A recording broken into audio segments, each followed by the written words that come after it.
I'm Mary for Creation TV, and with me is Stephen Collins from Star Trek The Motion Picture, Commander Decker. Now, question, when you first signed up to do Star Trek, how did it feel being the newcomer to all these heavy hitters who had known each other for so long? Did it inform your character at all? I had no idea what I was in for. Mm-hmm. You know, in 1978 when we made the movie, there had only been the original TV series, and it had been off the air for 9 years. Right. And I was never a Star Trek fan. It wasn't that I didn't like it, I just never watched it. Mm-hmm. So it was all new to me. Mm-hmm. Except I knew about the phenomenon. You couldn't live in this Sure. country and not be aware of Star Trek. But I guess it informed my character a bit because Decker was kind of an outsider who was then forced to, you know, he was demoted and then left, you know, Kirk needed him but didn't really want him there. Mm-hmm. And so there was I always felt like the guest star who never left. Mm-hmm. Because prior to that there had only been guest actors who would work on one episode, which would Right. probably take them 6 or 7 days to shoot. Mm-hmm.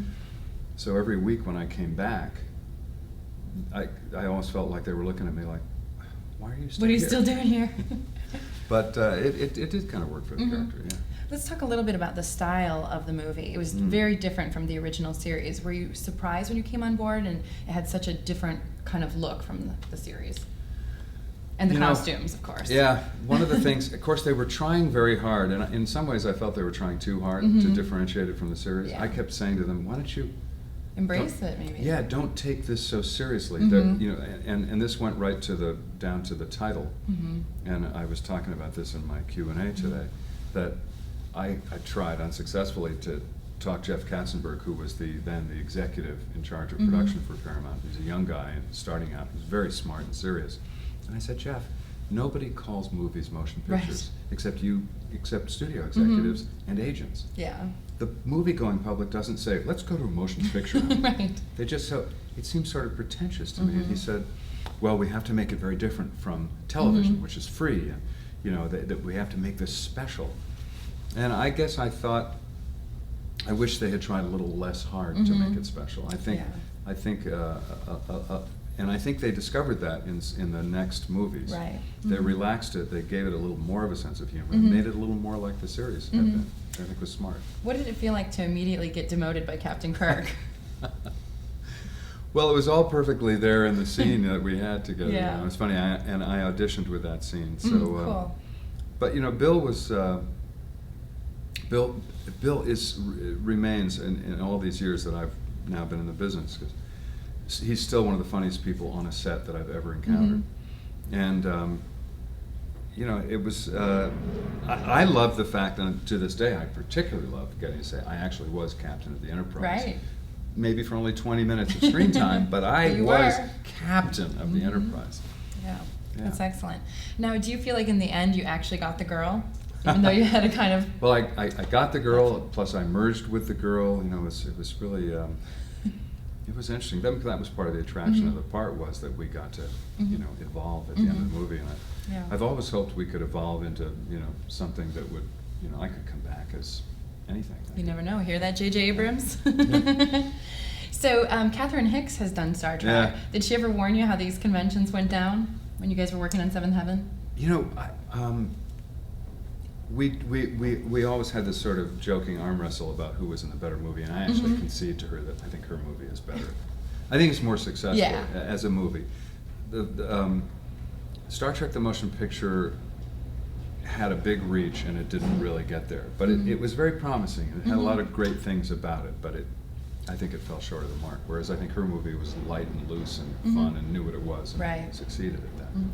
So this is your first time at a convention. Yeah. What would you say to other actors who might have been on the fence about doing one of these? Oh, it's funny. I would say absolutely to come. I mean, it's just it's a complete hoot, and I mean, I've seen old friends. I had dinner last night with Renee Aubergenois and Armin Shimmerman. You know, we're old friends, and it's just it's a riot. Plus, culturally, it's just fascinating that this stuff goes on. And DeForest Kelley told me the first week, he said, first week of shooting, I think he sensed that maybe that I just didn't know what it all was. And I didn't. I really didn't. And he said, this will never leave you. Mm-hmm. This will always be part of your life. And I was like, what are you talking about? This is just a movie. I made a movie, and then the movie will be over, and that'll be it. Mm-hmm. So I really did have no idea. Mm-hmm. And I'm sorry. Well, I'm not sorry. I'm glad. I've waited 30 years to come to one, and I'm just tickled. I've had a great time. And what was it like working with Robert Wise? It was, it was so many things. He was an incredible gentleman, amazingly patient. And he himself approached directing Star Trek like a student, because he was the first to admit, I don't know about the world of Star Trek. He's new to it too. So, and he was brought in very late, because Phil Kaufman was supposed to direct the movie, and Bob was only brought in a couple months before shooting began. He was very modest and very eager to look to any of the original cast for help. There was nothing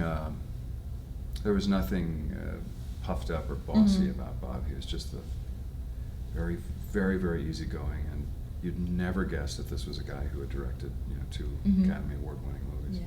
So I heard you were in Spamalot. How was that experience? Oh God. I did it last summer on Broadway, and I played King Arthur, and it was so much fun. I mean, the combination of Eric Idle, who did, and John Dupre, who did the music and lyrics, and Mike Nichols, who directed it. Very, very, very, very smart people doing very, very stupid humor. Yeah. Which is really, really It's fun. a great combination. Oh God, it was fun. Do you see yourself as a comedic actor? I always have. It's funny. It's almost everything I've ever done on stage was comedy. You get tagged in this business by whatever you do, and actually Star Trek I was so serious in Star Trek. Yeah. I wish I could shoot it again and inject a little bit of a sense of humor into it. It's terribly, horribly lacking in that. Is it hard to watch now? I can't watch myself in the movie because I just scream I just scream at the screen, get a sense of humor. But I didn't know much about acting yet. Yeah. And I love comedy and always have, and it's funny the twists and turns that your career takes. I came very close, without even knowing it, to being on Saturday Night Live originally. Wow. And they tossed my name around to do the news. And I was very tight with all those guys, Christopher Guest and Belushi and those guys. I knew them all in New York and Chevy. So, but then the first couple things I did were very serious. All the President's Men and Star Trek, and then even though Seventh Heaven really had a ton of comedy in it, not a ton, but maybe half ton. For people who didn't watch it, which is most people in the business.